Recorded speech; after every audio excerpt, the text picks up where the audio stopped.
இந்த தோள்பட்டையில இருக்கக்கூடிய வலி என்ன ஆகும்னா அப்படியே கை விரல்கள் வரைக்கும் வந்து ஒரு மாதிரி மறுத்து போற ஒரு உணர்வு, தாங்க முடியாத கழுத்து வலி அப்படின்னு சொல்லுவாங்க.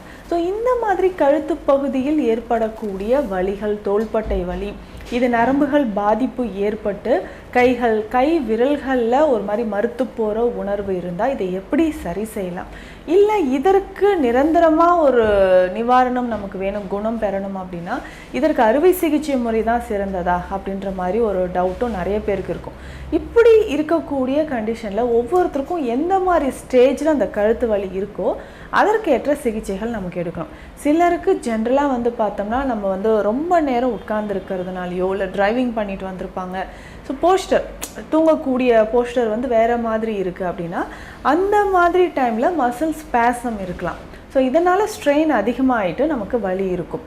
இன்னும் ஒரு சிலருக்கு பார்த்தோம்னா டீஹைட்ரேஷன் கண்டிஷன் இருக்கும், அதாவது வறண்ட தன்மை, கழுத்து பகுதியில் எலும்புகளுக்கு இடையில வந்து ஒரு வறண்ட தன்மை இருக்கிறது, மூட்டுக்களில் ஒரு வறண்ட தன்மை ஏற்படுறது. இதனால தான் நம்ம நிறைய பேருக்கு பார்த்தோம்னா உடலில் இந்த சைனோவியல் ஃப்ளூயிட் வந்து குறைஞ்சிருக்கும். ஸோ சைனோவியல் ஃப்ளூயிட் குறைஞ்சிருக்கிறதுனாலையும் ஒரு வறண்ட தன்மை ஏற்படுது.